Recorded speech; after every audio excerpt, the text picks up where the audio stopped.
नमस्ते भक्तों, भक्ति ही माँ चैनल पर आपका स्वागत है। 19 मार्च से चैत्र नवरात्रि का पावन पर्व शुरू हो रहा है। नवरात्रि के पहले दिन माँ दुर्गा के प्रथम स्वरूप माँ शैलपुत्री की पूजा की जाती है। माँ शैलपुत्री धैर्य और शक्ति का प्रतीक है। आज के इस वीडियो में हम जानेंगे माँ शैलपुत्री की पावन कथा और उनकी पूजा करने की विधि के बारे में। वीडियो को अंत तक ज़रूर देखें। माँ शैलपुत्री का स्वरूप। शैल का अर्थ है पर्वत और पुत्री का अर्थ है बेटी। पर्वतराज हिमालय के गर्भपुत्री के रूप में जन्म लेने के कारण इनका नाम शैलपुत्री पड़ा।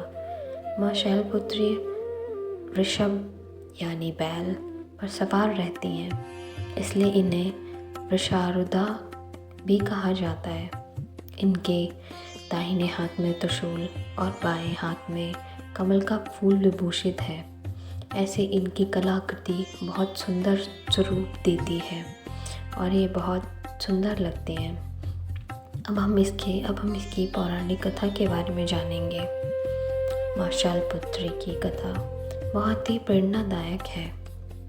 अपने पिछले जन्म में ये प्रजापति दक्ष की पुत्री सती थी। उनका विवाह भगवान शिव से हुआ था। एक बार राजा दक्ष ने एक विशाल यज्ञ का आयोजन किया, लेकिन उन्होंने भगवान शिव और सती को आमंत्रित नहीं किया।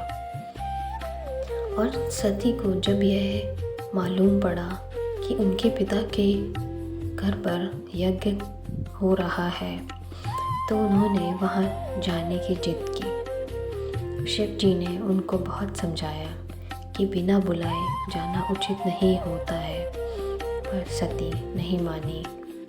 जब सती वहाँ पहुँची तो उन्होंने देखा कि कोई भी उनसे प्रेम से बात नहीं कर रहा था और उनके पति शिव जी की घोर अपमान किया जा रहा था। अपने पति का अपमान वो सहन न कर पाने के कारण माता सती ने उसी यज्ञ की अग्नि में कूदकर अपने प्राण त्याग दिए। अगले जन्म में उन्होंने पर्वतराज हिमालय की पुत्री के रूप में जन्म लिया और शैलपुत्री कहलाई। इन्होंने कड़ी तपस्या करके पुनः भगवान शिव को पति के रूप में प्राप्त किया। अब हम जानेंगे इसकी पूजन विधि। नवरात्रि के पहले दिन पूजा की विधि इस प्रकार है। घट स्थापना। सबसे पहले शुभ मुहूर्त में कलश स्थापित करें। कलश को भगवान गणेश का स्वरूप माना जाता है।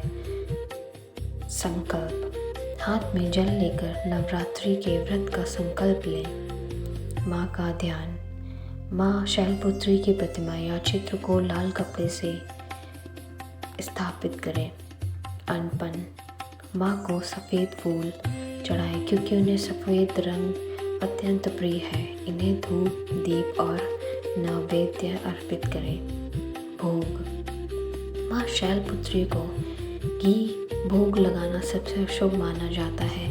इससे भक्त रोग मुक्त रहते हैं। मंत्र और आरतियाँ। ओम देवी शैलपुत्राय नमः। इसके बाद माँ शैलपुत्री की आरती करें और उनसे अपने जीवन में धैर्य और सुख शांति की प्रार्थना करें। अंततः तो भक्तों, ये थी माँ शैलपुत्री की पावन कथा। आशा है आपको ये वीडियो पसंद आया होगा। अगर हाँ तो इसे लाइक करें और अपने दोस्तों के साथ शेयर करें। कमेंट में जय माता दी लिखना ना भूलें।